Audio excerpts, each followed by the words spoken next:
Now look at this situation. You just diagnosed a 76-year-old female with primary hypothyroidism. Her calculated replacement is 108 mics daily. Don't take the bait. How much should she be given initially? Okay, she's 76 years old. We're not giving her 1.6 mics per kilogram per day. You want to start at how much? 25 mics. So circle number 1, 25 mics daily. Now look at this patient. A 56-year-old female complains of fatigue and amenorrhea. I'm kind of thinking if she's 56, I'm kind of guess she would have been amenorrheic. Her TSH is 12.6. Her free T4 is 0.2, and the norm is 0.8 to 1.8. How should she be managed? Okay, so TSH 12.6. Her free T4 is low. What you want to do for her? She's 56 years old. Is she a middle adult? How much you want to give her? About 50 mics. The question is, do you want to check her in 4 weeks or 6 weeks? The best answer is 6 weeks, right? All right, so I'd check her again in 6 weeks, circle number 4. Look at your next patient. A 60-year-old patient with hypothyroidism who takes 88 mics of levothyroxine daily complains of fatigue and Amelie, my fingernails are breaking. How should she be managed initially? Now let's follow her because she's been a patient for a long time.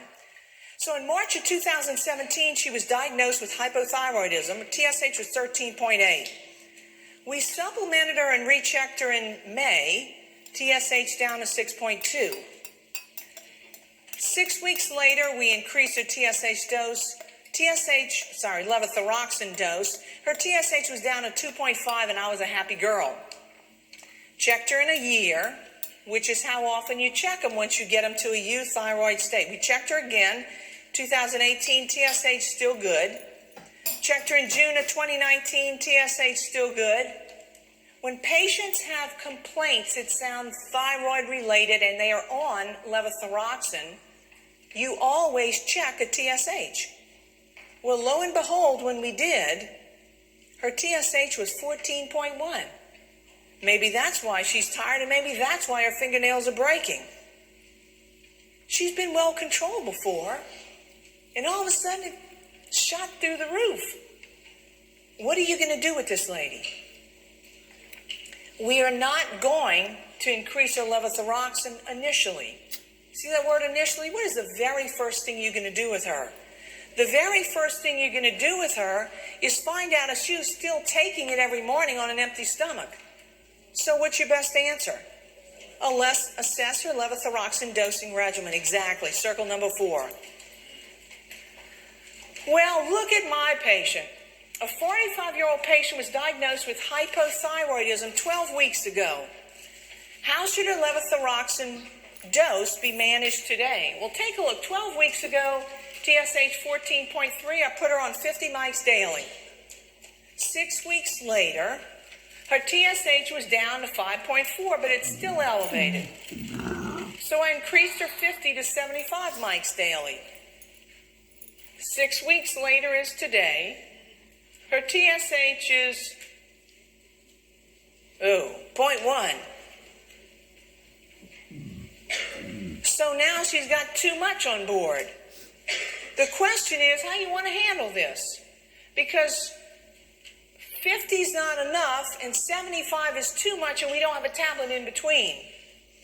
Well, we don't break levothyroxine tablets in half. Levothyroxine is considered to be a narrow therapeutic index drug, which means there's very little difference between the desired clinical effect and no effect, or the desired clinical effect and toxicity. So you don't break levothyroxine tablets in half.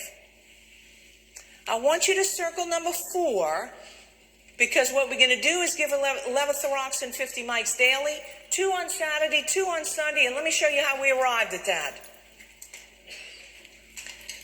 Follow my numbers. Look at number 1. When we gave her 50 mics daily, 7 days a week, she got 350 mics weekly. When I upped her dose to 75 mics daily, 7 days a week, she got 525 mics weekly. She needs more than 350, but less than 525. So here's how you do it, because you're going to run into this all the time. She needs somewhere between 350 and 525. Why don't you just make it in the middle? She needs around 425 to 450 daily. What I do is take this number, like 425, and I divide it by 7. 7 days a week. And I see what it's pretty close to. And if you do that, it's going to come out to be around, 62 or 60, somewhere around there. Suppose we gave her 50 mics daily on Monday through Friday. That would give her 250 mics on weekdays. And suppose we had her take 2 tablets on Saturday and 2 on Sunday. That would give her 200 mics on weekends. And when you add the 200 to the 250, it gives her 450 mics weekly. That's exactly what we're looking for. Just kind of play with the numbers. It's really not hard, but take the total weekly dose and divide it by 7 and come up with a tablet that you don't have to break, and you'll see it's going to be right on the money. All right. If you have trouble with one in your practice, send it to me, because I'm pretty good at figuring them out. All right, so quick repeat. You recheck the TSH 4 to 6 weeks after you start your replacement. Once they get to a euthyroid state, meaning it's normal, you check it annually unless they have symptoms, and you saw that we did that with the lady who was tired and had the breaking fingernails. For completeness sake, hyperthyroidism. It's when the body's tissues are exposed to too much circulating thyroid hormone. What's the most common cause? Graves' disease, exactly. You have to see about 2,000 people before you see your first person with Graves' disease. You'll probably see a couple of these people a year in primary care. They just don't come in every day. But when they come in, look at them. Because they all look alike and they all behave alike. They're exhausted. They're exhausted because, hey, wait, Amelie, isn't that hyperthyroidism? I thought they had all that energy. But they're exhausted because they're on a 24-hour-a-day treadmill that just keeps going faster and faster, and they can't jump off. They can't jump off. They're exhausted. All right? They're miserable. Honestly, those patients are more miserable than the miserable hypothyroid patients. All right? So there you go. Let's get through these questions and we'll take a good break. What's the most common cause of primary hypothyroidism? What is it? Autoimmunity, right? So it's, yeah, exactly. Hashimoto's thyroiditis. And how would you screen for it? TSH only, right? A TSH only. So look at this patient. It's a 58-year-old female who has the following lab results. Screening number 1, her TSH was 8.5, T4 1.1. She came back and said she was tired. 6 weeks later, we rescreened her. TSH 7.6, still elevated. T4, still normal.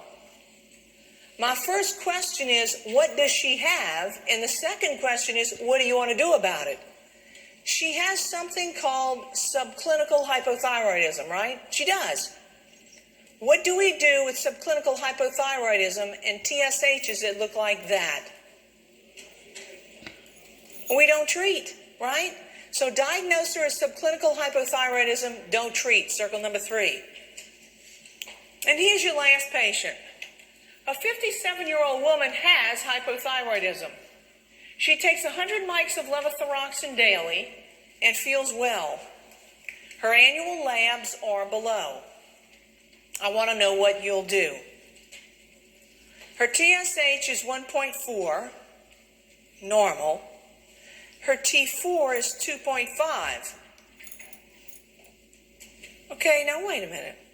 Hey, Amelie, I thought when somebody was already diagnosed, all you got was a TSH. Uh-huh.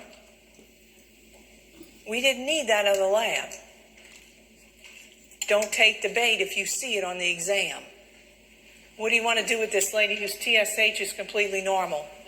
Leave her on the same dose, right? Circle number 4. And the T4, no, should not have been ordered at all.